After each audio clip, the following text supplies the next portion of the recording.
Salawat serta salam marilah kita junjungkan kepada Nabi besar Muhammad Sallallahu Alaihi Wasallam. Semoga kita semua mendapatkan syafaatnya dari beliau di yaumil qiyamah nanti. Amin. Pada hari ini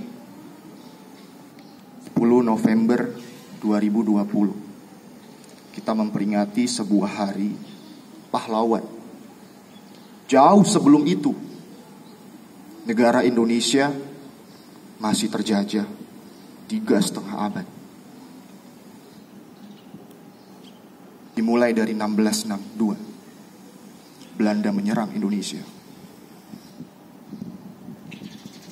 Belanda hadir di Indonesia untuk menumpas semuanya, dari sektor pekerjaannya, ekonomi, semua. Bahkan tidak sedikit dari orang-orang Indonesia meninggal, mati atas penjajahan Belanda tersebut. Tanam paksa, kerja rodi, itu yang dihadapi orang Belanda, oleh Indonesia terhadap Belanda. Digambarkan oleh sosok kakek-kakek tua renta memegang palu kecil, dihadapkan dengan batu yang begitu besar, dan suruh mereka hancurkan untuk membuat jalan dari Anyer sampai Panarukan. Sadis. Tapi tidak sampai situ perjuangan negara Indonesia. Pemuda-pemuda seperti kalian berkumpul dalam satu organisasi Budi Utomo. Setelah berkumpul dari Jawa, Sumatera, Kalimantan, sampai Papua, Sabang, sampai Merauke, berkumpul membentuk yang namanya Sumpah Pemuda. Menentukan identitas bangsa, menentukan bahasa negara, bahasa persatuan, dan pertama kalinya Indonesia Raya dikumandangkan pada Sumpah Pemuda. Sehingga membentuk semangat juang yang baru bagi negara Indonesia. Yang tadinya redup, sekarang terang. R.A. Kartini menggambarkan habis gelap terbitlah terang. Itu berawal dari Sumpah Pemuda.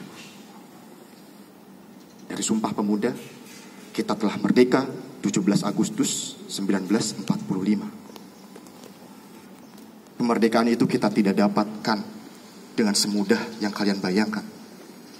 Banyak pertempuran-pertempuran terjadi. Darah ditukar, nyawa ditukar.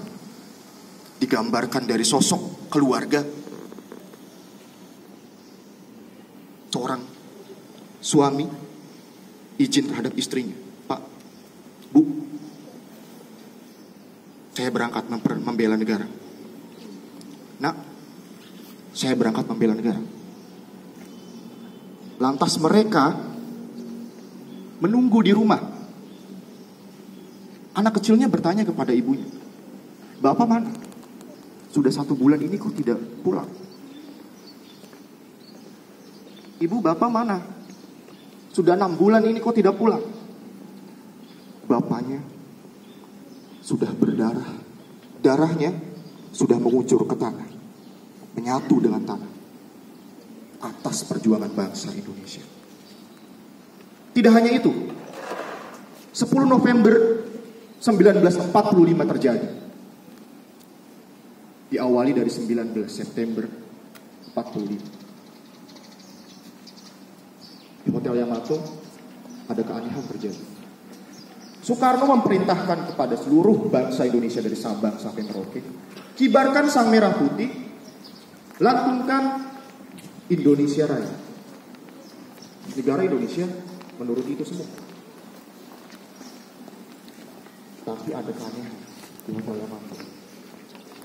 Di sana ada yang berkibar bendera merah, putih, dan biru.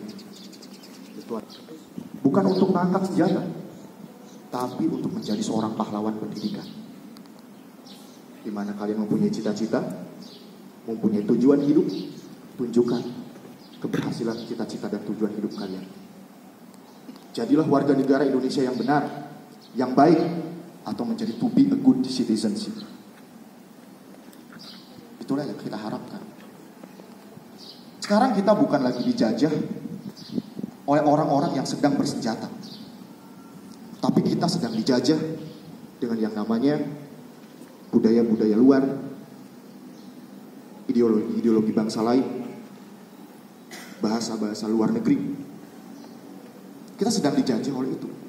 Tunjukkan kalau kita masih memiliki sifat-sifat nasionalisme, patriotisme, sehingga lebih mencintai budaya bangsa Indonesia daripada mencintai budaya yang lain. Siap? Siap mencintai budaya Indonesia? Siap. Siap untuk disiplin? Siap. Siap untuk menjalankan cita-cita kalian? Siap. Tunjukkan kalau cita-cita kalian bisa terwujud. Banggakan SMA Edu Kaplongan, banggakan orang tua kalian, bahkan lebih besar, membanggakan Indonesia. Bisa? Sebelum kita tutup, NKRI, Pancasila, kita ulang. Siapa kita? NKRI, Pancasila. Thank you for your attention. Allahumma muwaffiq ila aqwamit thoriq. Wassalamualaikum warahmatullahi wabarakatuh. Waalaikumsalam warahmatullahi wabarakatuh.